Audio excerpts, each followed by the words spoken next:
Welcome to Ninon Speaks, Media Image. Yes, we are on another show. It's absolutely fantastic. I want to introduce you to AJ. AJ is going to let us know who's appearing on our show today. Go ahead, AJ. How are you? Hello, Ninon. Good evening. Thank you so much, and thank you to all our viewers for watching tonight. Tonight we have a special guest, two of them wonderful. The first one is Blanche DeBris. She is the fairy godmother of Burlesque. And she is also called the American Treasure. And she's been in Magic Mike, the film. And I think she's going to be in Georgette Dante's Burlesque film that's upcoming soon as well. So that's exciting. Wow. And then we also have Aimmee Kodachian, who is from Empowering Humanity TV. She's also the author of Tears of Hope. Her book, it is absolutely fabulous. I recommend everyone to read it and get it purchased. You can get it from Amazon.com. And she sounds like a fascinating woman. Yes, absolutely. Yes. Well, I think we were talking about her a little earlier this afternoon. But let's see. It sounds wonderful, and can't wait to meet them. Great. Well, here they come, and welcome. Oh, here we go. Well, this looks like. Well, she doesn't have her name up there. Aimmee, how are you? Oh, you know what? Yeah, that's the one thing I did not do. Bad on me. See, now this is what this program is actually a little bit all about, to make sure that you're absolutely 100% tack on. Yes. So I'm going to say we have user 63192 on. Aimmee Kodachian. Hey, are you related to the Kardashians, or is it just a common name? Yeah, I get that a lot, but everyone whose last name is IAN, they're Armenians. Armenians, so that's how we know each other. Yeah. I have two young people I met. One was 17 and one was 12. They're both Armenians, and they've sort of become my daughter and my son. I've known them for like 20 years, and they're just absolutely wonderful. Well, you have Armenian kids? No, well, they're not my kids. They're somebody else's kids, but I'm their second mother. I've sort of got the better end of the stick, because I don't have to pay for anything, do anything. I can give all the great advice, and they love me. That's nice. That's nice. Yeah. And then we have Blanche DeBris. Oh, hello there. Lovely to see you. Well, look at you all dressed up here. Oh, it's just a Tuesday night, you know. Well, yeah, I guess. No, it's not Wednesday. It's Wednesday night. Wednesday night. Oh, gee. Hey, AJ, is this Wednesday or Tuesday? No, it's Wednesday. It's Okay. pandemic brain. I keep saying, like, every day is the same day. I don't know. People are like, what'd you do for the weekend? What's a weekend? I don't know what a weekend is anymore. Oh, I know what a weekend is, because Sundays I can do anything I want. This is my treat to me. I can do anything. If I want to garden, if I want to work, I can work. If I can do anything I want on a Sunday. Isn't that cool? Yeah.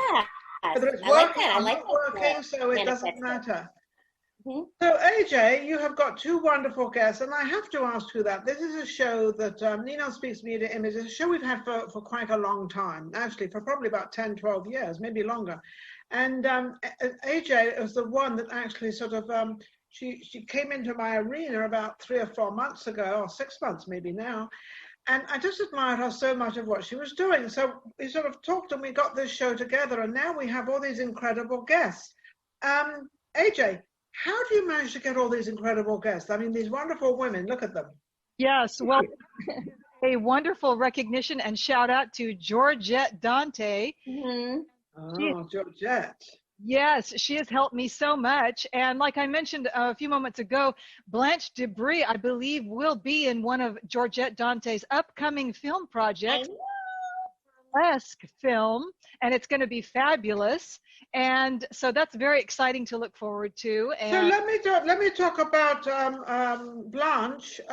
What you got coming up? It sounds like Georgette is quite an entrepreneur, and hasn't quite given up. It seems like she's going back into another arena of producing.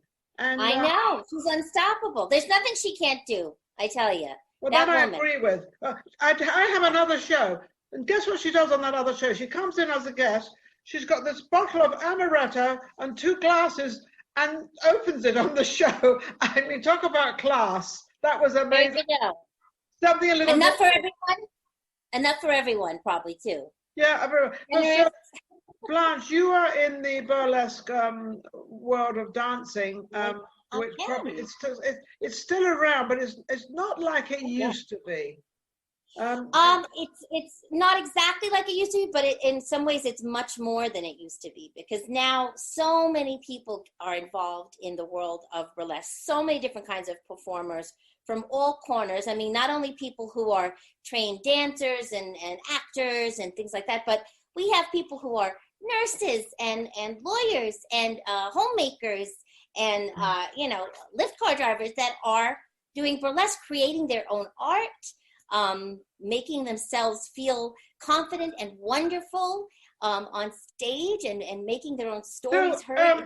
Would you say, Blanche, would you say that the burlesque years ago was kind of a little of a risque, go to see a burlesque show. Oh, you are? It was kind of this sort of edge on it. It was good, but it wasn't good. It was okay. It wasn't okay. So do you feel right now, I don't see it out there, but do you feel right now that the burlesque has got quite a different aspect and a different name to it as to how they perform? It does. It's so funny you say that, because I think a lot of people, they hear burlesque and they think of, the legend. They think of like a Tempest Storm and Miss Rose Lee and everything like that. Yeah. And surely in those days, burlesque originally started out of vaudeville with sketches and comedy and things like that. That was in the Hal Roach days. Remember Hal Roach? Right, and now we call it neo burlesque, which is, there's been a burlesque revival probably every 5 years. But it's so funny when you start looking for it, you realize it is everywhere. I mean, I have a few posters behind me of festivals that I've done in Vermont, in Alaska, and you're still doing them, right? You're still doing burlesque. Oh, absolutely. I mean, right now, actually. No, not right now. You're on my show. Right now, you're on our show. Well, I have to tell you something. I think it was it April, March, AJ? Oh, yes. Oh, my gosh. She gave me tassels. She gave me tassels on set. She got these tassels. I can't even do them by hand. Never mind putting them on my boobs and doing them. Oh, it's a little practice. Doesn't matter what you got. You can twirl them. You can twirl them. You can put them on your butt and twirl them. There's so many ways you can twirl them. All right. Okay. Well, they're not going on my butt. I'm hanging them in my office. We call those assels. I think it might. Put them on your butt. They're called assels. It's a real thing. Assels. I'm going to say that the correct way. Be careful.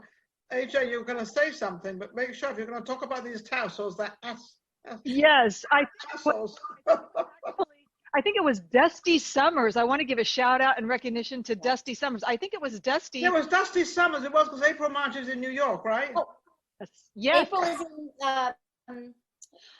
Yes. She's on the East Coast. Yeah, that's right. Well, thank you for correcting that. Absolutely. She gave me these tassels and she was laughing and joking. It was a lot of fun. So anyway, let's go over to Aimmee. We have not forgotten about you, Aimmee. Oh, no, that's fine. I'm just enjoying you guys' conversation. I'm trying to find out all this. I want to know if I can sort of, become a burlesque dancer. I mean, can you imagine? Anyone can be a burlesque dancer. Anyone, any age, any time. Okay, because I'm skinny. Well, skinny-ish, because when you get older, you get other places the way you actually want them. Listen to your cousin Blanche. Listen to your cousin Blanche now. Whatever body you are in is the right body for burlesque. Okay? Don't ever think I'm not enough. I'm too much this. I'm not enough that. You're just be yourself. Yeah, I love that. Well, that's what I've been all my life, and I'm not quite sure where it's got me, but there I am. So I guess it's not too bad, actually. Yeah. Aimmee, I understand you're in quite a few things. Give me a little sort of, let me know, what would you like to talk about specifically tonight of what you want to get out there and get people to understand what you do and who you are? Oh, okay. Well, my mission is becoming a lot of people's mission, which it's amazing to me, because it's just amazing to see how many people have the same vision and mission, and it seems like we're getting together. It's really we're becoming like a movement and community. Is this a women's movement? Is it a women's? Empowering humanity. Yeah. Okay. Empower humanity. So I started years ago. I wrote my book, Tears of Hope, And from there, I didn't know that I needed to become a speaker. Then I learned how to become a speaker, and then I did seminars, and I have my TV show, Empowering Humanity. And I created online platform for people to share their knowledge, wisdom, insight, to help people from all over the world, because I got the opportunity to be in the United States and be who I am today because of the opportunity I got over here. And I wanted to share this with the world. And the easiest way is to share, use technology, right? Use technology to share all the... That's very good. That's very good to hear from you, Aimmee, because a lot of women, especially, and especially when we're getting a little older, and I'm talking about, 50 and up, we don't really like technology, or we don't want to do technology. So when you are presenting this technology to the world right now, because this will go worldwide, this show, I think it's nice to let women know that yes, you can do it. You're not too old. Like I can be a belly dancer. I can be a burlesque dancer. I can be a tap dancer. I can be anything I want according to Blanche. So I'm listening to Blanche because I happen to like that. I like what you're saying, Blanche. Yeah, I mean, before a woman, when you're 50, you were done. I don't know if you remember this, but I remember. No, I don't remember it. I'm not 50 yet. I'm just teasing. Teasing. But I remember when somebody's 50, my mom is 50, or the neighbor's 50. Oh, okay. It was old. It was old. Yeah, at 50 now you're starting basically. And you've got the kids in college. You've got the grandchildren floating around. Now it's my time. Exactly. Yes, absolutely. And it's never too late for a woman. I don't know if a man falls into the same bracket, though, because it seems when a man gets older, he I don't want to say he deteriorates, but a woman seems to get far more out there. Am I right or wrong, Aimmee? Yeah, because I think we gain the freedom, and we gain more confidence, and then we have a lot of wisdom to share at that, after 50. And we weren't able to step in before, but now we're able to step in. I mean, thank God for the United States. We're opened the doors to a lot of countries around the world to show through the television, through the shows, through all technology, to help other women around the world, to tell them, you're not old when you're 50. Come on, you're just. I lived in Beirut for 2 years. I know, I heard that, and I'm going to talk to you about it. Yeah, and when I was there, I was obviously very young, actually, extremely young. I was, I think, 23 I was. Wow. And it was amazing because the women, and we're talking about 50-year-olds, even 40-year-olds, but also because of the culture. And I wasn't used to that because I left home when I was 16 and I'm off on my own and doing my own thing. And it's like they can't go out unless they're with their brother or their sister or their uncle or their aunt. I mean, the whole life in the Middle East, I think is changing a lot. Because, a lot, yes. And it's changing because of the United States, because they send their children to college. Yes, I mean, in another country, they send them in Paris, London, anywhere. Now my friends, they say my daughter have a boyfriend. I'm like, what?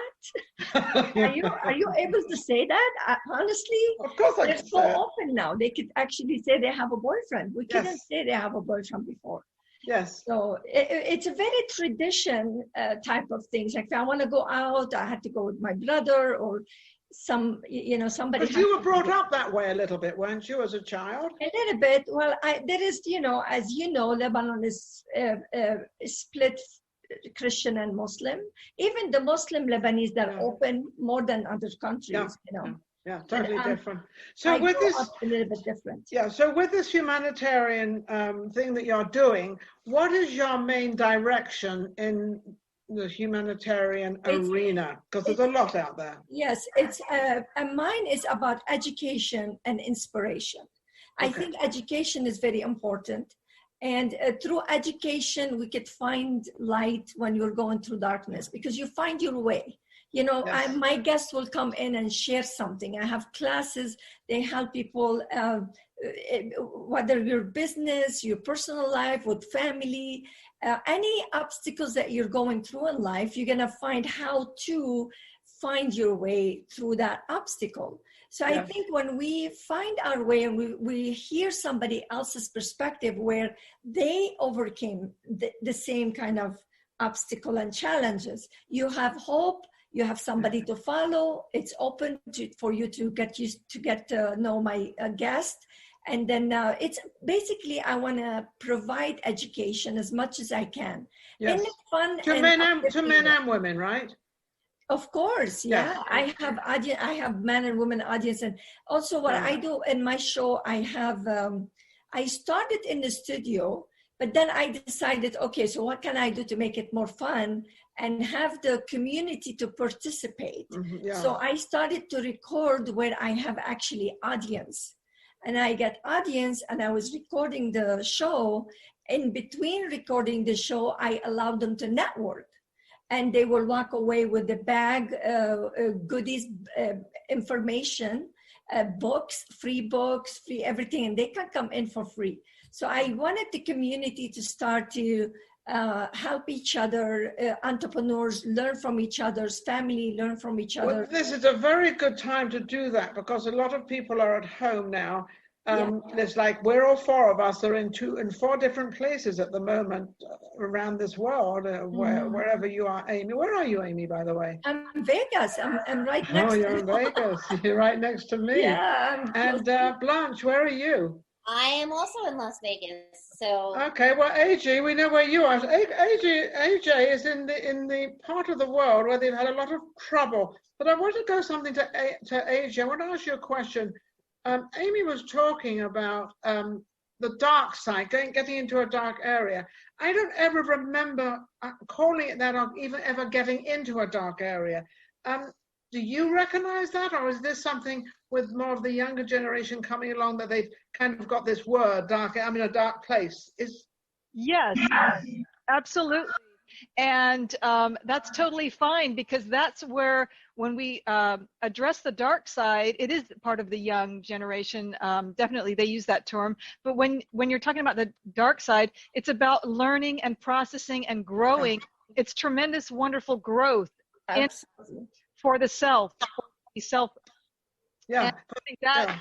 Absolutely. This is where you learn the wisdom. This is where the deepest wisdom you learn when you're going through darkness. The deepest wisdom, the deepest compassion, love. Your ego will come in balance when you go through darkness, because this is the time where we reach out to friends and loved ones. Absolutely. And say, we need your help. I'm feeling down. I want to cry. So we never had that. We never, in sort of going back a little, I never had that. Mm-hmm. I'm not saying we would hide it, but we wouldn't talk about it because we didn't want anybody, especially coming from England, because I'm English. Coming from England, you never let anybody know about your dark side, or your side that, not the dark side of things you do, but your dark side of how you're feeling, the dark life of no. I always am able to sort of escape and go through that all. I never thought it. I just thought, well, I've got to do it a different way, or I've got to go this way. Instead of making a left, I've got to make a right, and doing that way. Blanche, how about you? You may have gone through a few of these dark things in the business you were in, with the competition and everything. Yes, I mean, it's funny you say that. I mean, when you talk about being in a dark place, I always think of at being a very personal. Everyone has their own version of what their dark is. Absolutely, that's what I'm just. Yeah, that's exactly it. Everybody does. So I think a lot of people right now feel like they're in a dark place in terms of just not being able to socialize, and people who are very extroverted find it very hard not to. And a lot of people out of work right now. Zumanity, that wonderful show, they just announced yesterday that that's not coming back. And that's, there's a lot of people that are probably going to be in a pretty dark place because of that. And they need hope. They need somebody who understands them. Aimmee, this is where you can pick up right now. So you're in a very good place right now. Huh? So jobs is what is needed. That's what people hope, is like being able to know that, like we can carry on, like all these wonderful, talented people, not just performers, it's people behind. It's funny you say that, Blanche, because I have this other show, Vegas Live with Ninon, and I was interviewing people yesterday, and we were talking about how they're actually finding another way and another route to do what they've been always doing, and also catching up with a lot of stuff that a few of their dreams and things they wanted to do, and they're now catching up on all this, and they're doing it all. So I think that, Aimmee, you're in a great place with this humanitarian thing, but Aimmee, this is not all you do. What else? You got like a whole list of things. I have a list of things, yes, but that's your main thing at the moment. All of them come exactly to the main purpose, what I'm doing. Writing the book, I didn't know why I'm writing the book. I just heard that I need to write a book. I never read a book in my life. I have 4th grade education and severe dyslexia. I never read a book in my life. So when I heard I needed to write my story, and I'm like, no, I don't tell, like you yourself, you don't tell your story. We don't tell our stories. I have customers I knew before. I'm a business owner, and then when they knew I wrote a book, they, Aimmee, we never knew you had a story. We never showed. Well, everybody, behind every face there's a story. Yeah. And I'm quoting Oprah Winfrey, because Oprah Winfrey said, behind every face there's a story. Exactly. I don't care what that face looks like. I don't care who it is, what religion, what color, what anything it is. But every single face behind you. And it's like a fingerprint. Every single fingerprint in the entire world is different. Every face is different. It's like my immediate family, my brothers and my sisters, none of us are alike. I mean, vaguely somewhere along the line, but we've all have taken on our own paths and our own place. So it's funny you talk about education, because I didn't have an education either. And somebody came along and made me co-write a book. And I was not that good at spelling and all that stuff, but I learned it in a hurry, put it that way.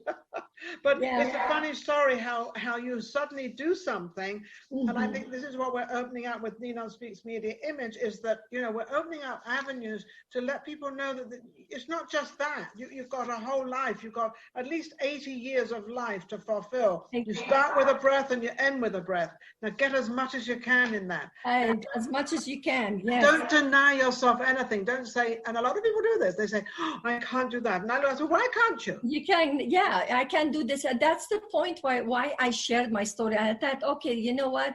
It's worth it to share, because I see people always saying what you just said right now. I can't do this. I can't do this. And I am. I came to the United States. I didn't know how to speak English at all, zero. I didn't have any money. And I had a 10-year-old daughter with me. And nobody thought I would make it. Were you living in Armenia? No, in Lebanon. Oh, you lived in Lebanon. Oh, yeah. So you know Rauchi. I lived up in Rauchi. Yeah, Rauchi. My husband loves the Rauchi. Yeah, Rauchi, right up the hills. Yeah. But you see, I lived 13 years through the war. And one of the first bomb came to our home and killed my brother right in front of my eyes. Yeah, I'm sorry. So I just, from that day, I learned the wisdom from that darkness. I see life differently. I see opportunities differently. That's true darkness. I mean, you know what I mean? Yeah, the darkness will help you. That's too close to home. Yes, we became homeless. I was married at 14, 3 days after my 14th birthday. Yeah, that's what they do. That's what they do in the Middle East. Everybody out there. Not the Christian people. They don't marry it at 14. My cousins, nobody did that, but because we lost everything. Mom, she was starting to take medication, lost her son, lost everything. She couldn't take care of me. And also there is other story that I never told before, only a few people. Can you tell us now? Yeah. Go ahead. That's why I'm releasing the book. And so that's why I couldn't keep up with your updates, everything, because I'm rewriting the book. And I'm sharing the secret that I never shared with the public before, only with some families.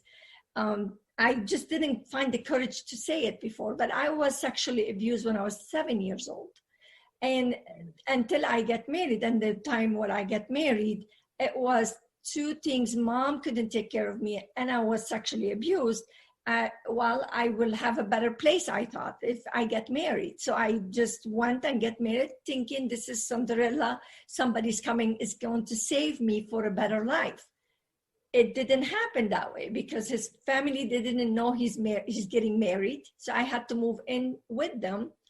They didn't want me. So now my mom couldn't take care of me, abused there, was abused there.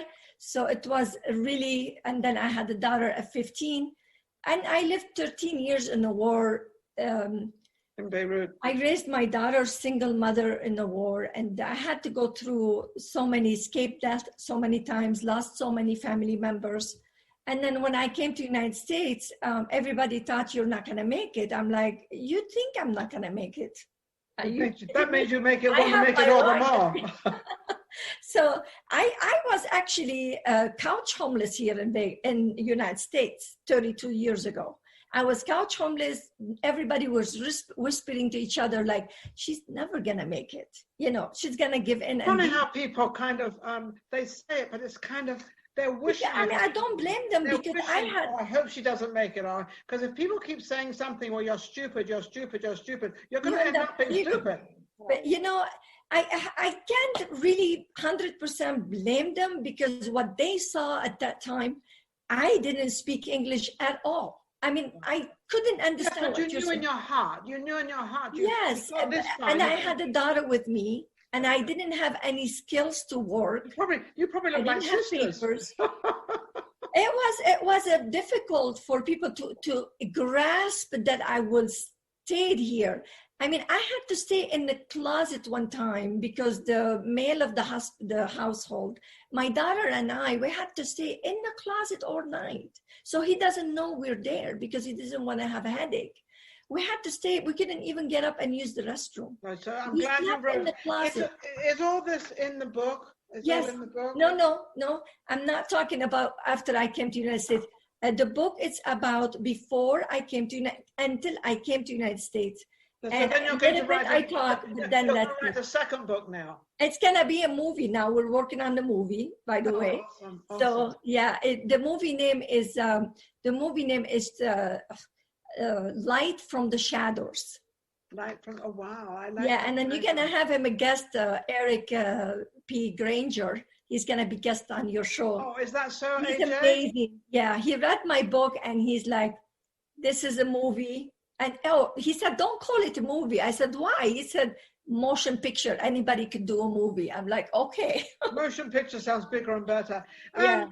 Blanche, what do you think of all these stories? This young lady, she gets abused at 7 and then she gets married at 14. I'm not surprised being married at 14 because I lived in Beirut and I know what the Middle East is. Yeah, the other side, they used to marry at 14. It doesn't faze me at all because that's what they do.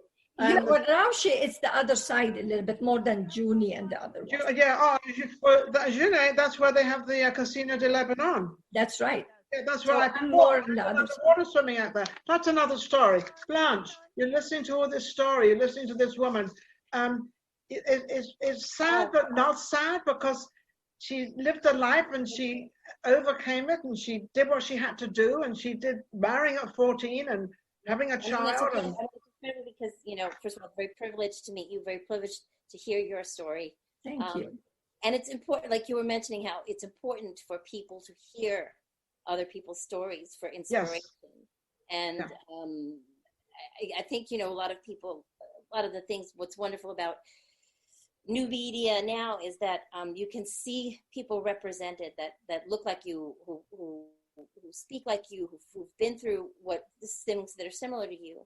And that's very important. I mean, that alone, he was saying, like, well, they see, I think people being able to talk about it's like you was can bring hope to someone. Blanche, they hope to someone who thinks, like someone now, like I'm saying, I was talking about like people are losing their jobs. But my gosh, listening to your story, I feel like, well, doesn't that put it in perspective? It puts it in perspective, but also, Blanche, you've been through a lot. I'm sure you were called a lot of names. I'm sure when you were, because you're a showgirl, and because I know in those back, it was a little different, it wasn't quite the same as it is now. It's totally different. AJ wants to interrupt. She's going to give us a count on 7 minutes. That's right. We've got 7 minutes left. And I did want to let everybody know, I wanted to share the screen because I promised Aimmee Kodachian that I would do that. So I just want to, if that's okay, bring up the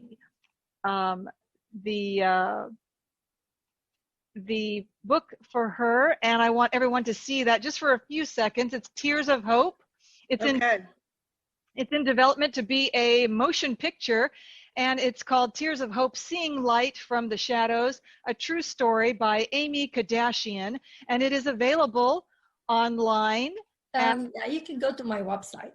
Oh, website and also Amazon.com, but definitely check. Yeah, not Amazon yet. I'm gonna launching. It's gonna be in January 30th, so that's the launching. But okay, that's amazing. It's so wonderful that we can do all this. So what I would like now, let's go over to Blanche. Blanche, I want to give you 2 minutes of what you want out there, of how anybody can help you, or what you need, or what you want, or just your life, and how they can reach you.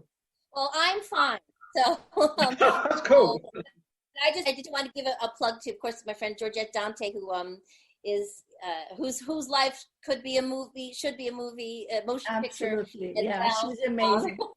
And so I'm very, very honored that she wants me to be a part of telling the story about burlesque legends. But also give a shout out to the Burlesque Hall of Fame Museum, which is right here in Las Vegas, which is the only museum in the world dedicated to the art of burlesque, a very important part. It took a lot of people, a lot of years to get this space up and running. It's closed right now, but you can go on to burlesquehall.com and visit virtually. It's important stories to tell. It's show business history of powerful, wonderful, talented women. As for me, I'm doing virtual shows here and there. Can't wait for everything to come back live, of course, safely. And if you should need some Tupperware for the holidays, I'm also a Tupperware lady. So just look me up on Facebook, Blanche DeBris at Tupperware. Hold on, I did a little line. Blanche DeBris, Tupperware.com. There you go. There's the correct word, debris. Okay. So, because it's spelled with an I, not an E. Self-storage, food storage, food prep. Get a hold of me, and I'll hook you. What about Facebook? Are you on Facebook? I'm on Facebook as Blanche DeBris, Instagram as Blanche DeBris, Snapchat as Blanche DeBris, Twitter as Blanche DeBris. I'm just Blanche DeBris everywhere. So she's just Blanche DeBris all over the world. I love it. Now let's give you, Aimmee, I'd like to give you a couple of minutes of putting out what you'd like to put out there, and so everybody knows how to reach you and what they would like to help. Well, thank you. First of all, thank you and AJ and Dante for whatever you guys doing. Just keeping the flow, keeping going, just having this show. It just telling people that we're not stopping.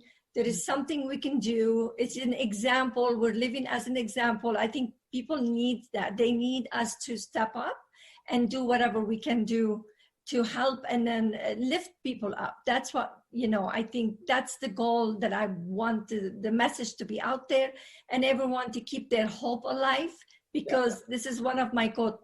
Hope is having open possibilities every day. If you spell it, having open possibilities every day. So you need to keep your hope alive.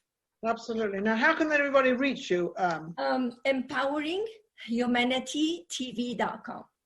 Okay. And what about anywhere else? What about you? EmpoweringHumanityTV.com. You'll find everything you want to know about everything in one place. Easy. That's okay. Wonderful. Yes. No phone numbers? They can connect with me over there. It's pretty organized. It's pretty, it's there. Well, They want to know more about the team, about the mission, about the book, about the movie, about everything is there. We go there. EmpoweringHumanityTV.com. Okay. And it's an honor having you on and listening to your story. It's an amazing story. As I said before, behind every face, there is a story, and some of them are tragic, and some of them they pull through, and Aimmee pulled through and did everything at a very, very young age. And I actually quite understand that, because I left home too when I was 16, but I wasn't married at 14, but that's just how things go. And then we've got Blanche. Thank you. You've brought out something that I hope people don't forget, and I hope they keep, watching the burlesque, because it's something that's, I don't know, it's exciting. It's sort of bringing back, it's the old times. It's the old times in a new way. Yes.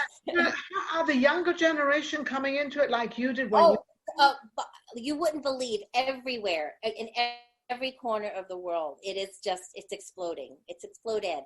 Yes. Yeah. Well, I don't think women are so shy anymore, and I think Aimmee and all four of us up on this screen could probably say that we're out there and doing our thing, and nothing's going to let that's stopping us, right? Nothing will stop us.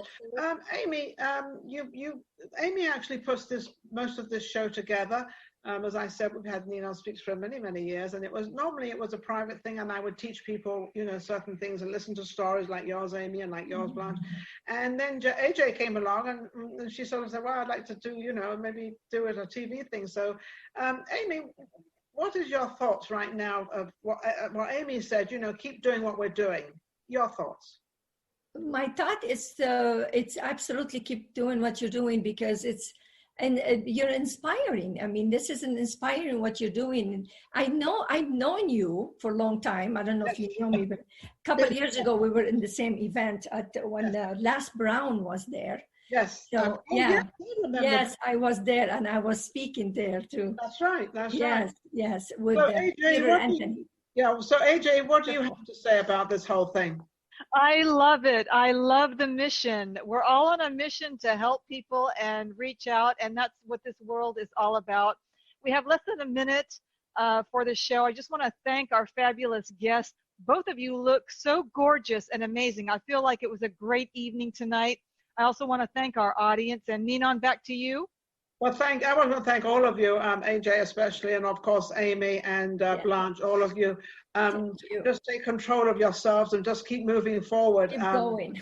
Keep going. Don't let anybody stop you. And if you have inspirations or dreams, don't ever be afraid. And also to all the audience out there, I want to thank you all for watching, because without you, nothing happens. And that's one of my favorite lines, because without anybody watching or without anybody being out there, we don't have a show. So with all the guests, you know, because they're all doing very, very well, both of you get A+, because you've got the backgrounds perfect, everything is perfect, it's wonderful. But also that's because of AJ. I want to thank everybody. Yes, AJ, she's amazing. Thank you.